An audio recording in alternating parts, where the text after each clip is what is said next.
ninyo, merong AFAM o Amerikano na nagtatrabaho bilang security guard dito sa Pilipinas. At heto ang masaya, matatas siyang managalog. Kamen, namaya, kamen.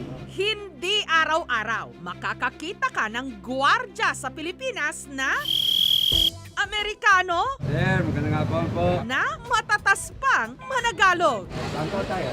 Salamat. Kaibigan! Pare!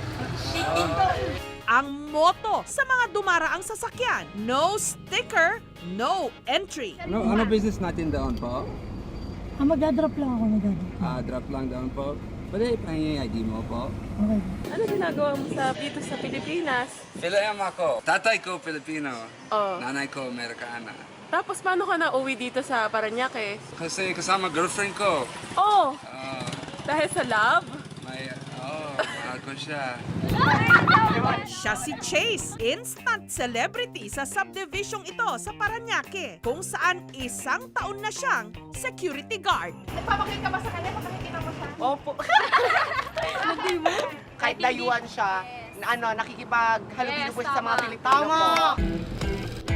Nagro-roving din siya. Siguro delikado trabaho ito. Minsan dito may laban, gano'n, or may tao lasing, pasaway. Tumigil ko sila. Bawal masama, bawal away dito, pre.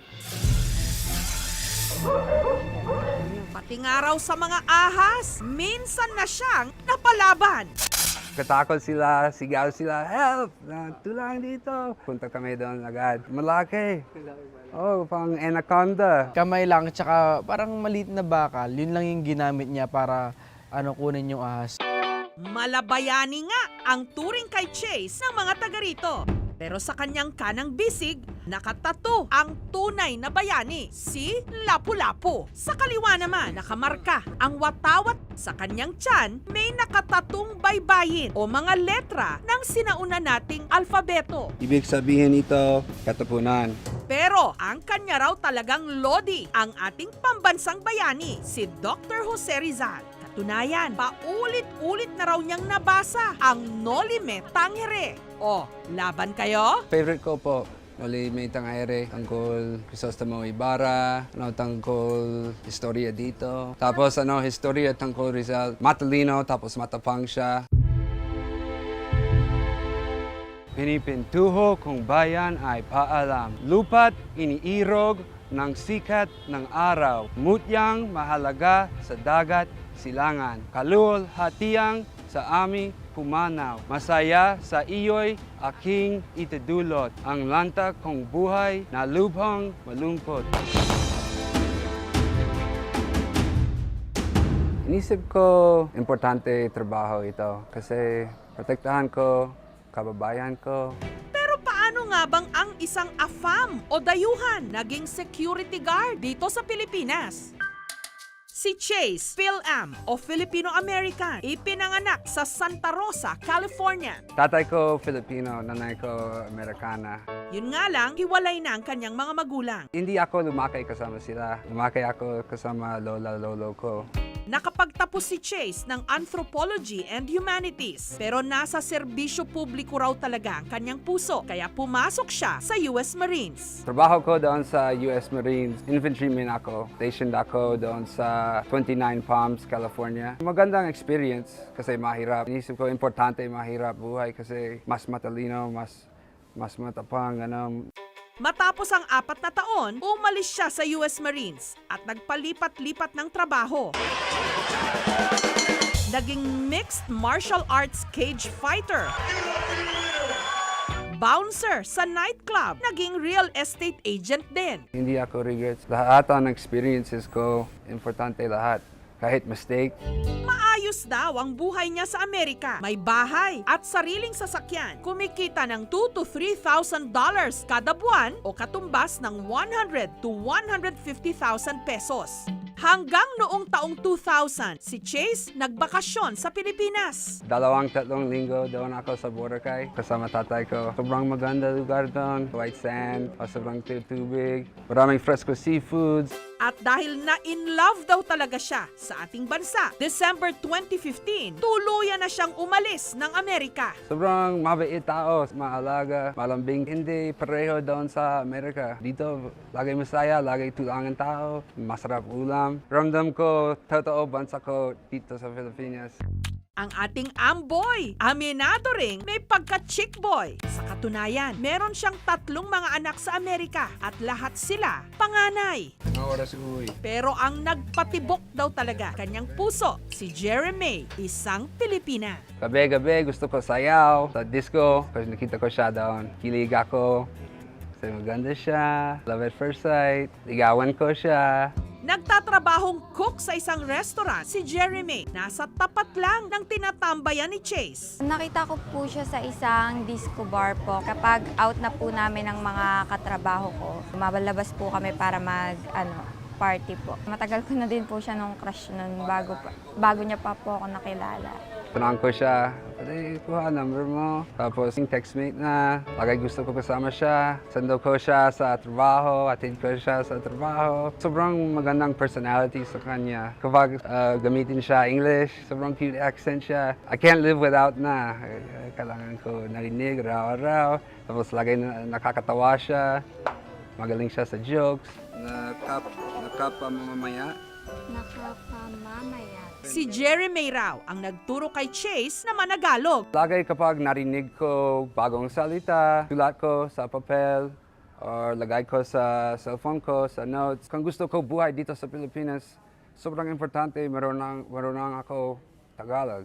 Pero madalas daw silang nagkakaselosan. Dati po kasi hindi siya nakakaintindi ng Tagalog. Siyempre yung kakausap sa akin na lalaki, isipin niya po, lalaki ko yun. Akala niya yung pinag-uusapan siya po yung niloloko ko. Para pong gumanti siya, kasi yung profile picture niya noon, kaming dalawa, bigla niya na lang pong pinalitan, kasama niya po ibang babae. Siyempre po, masakit po.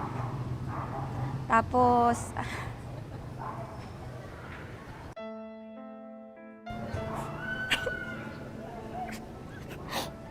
sobrang sakit yung nangyari noon.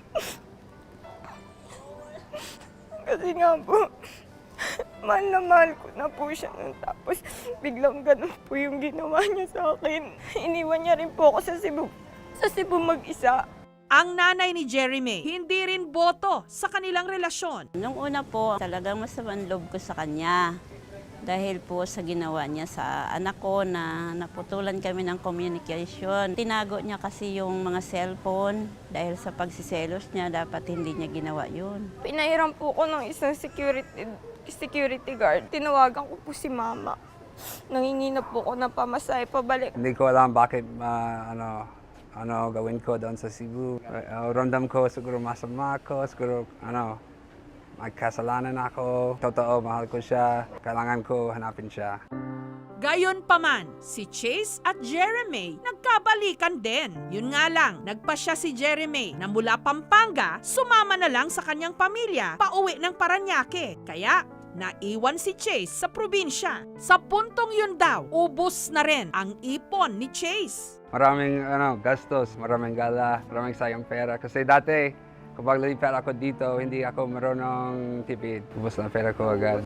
Niloko rin di umano siya ng kanyang kasera. Umupa po siya ng bahay, binayaran niya ng 1 taon, tapos mga 1 month siya lang pong nagamit, tapos hindi po man lang binalik sa kanya yung refund. Sabi naman po kasi wala naman daw po kasi pinirmahan na na pwedeng i-refund yung pera niya. Nakakatakot. Minsan may ibang tao, may masama balak. Kaya ang dating may maayos na pamumuhay sa Amerika, umabot daw sa puntong sa park na lang natutulog. Isang beses subukan ko gawa yung bahay doon, katulad squatter house. Paano marunong buhay dito?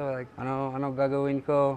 Sa kabila ng lahat ng yon, hindi raw naisipan ni Chase na umuwi ng Amerika. Kahit walang pera, kahit mangyari dito sa Pilipinas, masaya ako. Walang regrets. Kasi mas tibay na ako, mas malakas na ako, mas matalino na ako.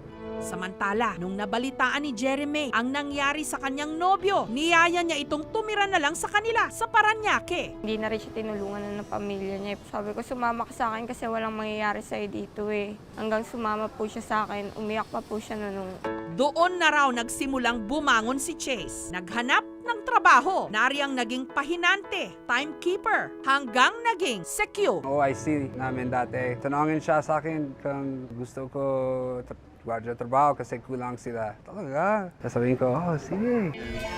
Right, C4. Ang inspirasyon daw ni Chase para magsumikap ang munting anghel nila ni Jeremy, si Charles Markham IV o C4. Minsan may problema, minsan masakit yung baby. Praying ako, focus up, healthy siya, malusag, walang problema. Double, triple, masaya na ako. Maraming tao hindi intindi bakit lipat ako dito. Kasi may business, may bahay, may bandang kotse. Pero wala akong paki sa pera, wala akong paki sa gamit, sa kotse, ganon. Nisip ko mas importante, masaya. Samantala, nito lang nakaraang linggo, itrinit namin ang pamilya ni Chase sa Fort Santiago para madagdagan pa ang kanyang kaalaman tungkol sa buhay ng ating pambansang bayani. Saan siya galing ito? Karamihan ng mga gamit ng sa Rizal na nandito sa museum ay dinonate ng kamag-anak niya. Sinamahan din namin sila sa National Library kung saan nakita at nahawakan pa ni Chase ang replika ng orihinal na libro na isinulat mismo ni Rizal. It's a very special moment to be able to touch and interact and see his real handwriting. Very different to the libro bili ako sa bookstore kasi print lang. Walang duda, nasa dugo at katangian niya ang pagiging Pilipino. Sir, magandang hapon po. Nadapa man, bumabangon. Nahaharap man sa pagsubok, nananatiling positibo ang disposisyon. Sa aspetong yan, ang sikyo nating AFAM nararapat lang na saluduhan. Thank you for watching mga kapuso. Kung nagustuhan niyo po ang videong ito, subscribe na sa GMA Public Affairs YouTube channel. And don't forget to hit the bell button for our latest updates.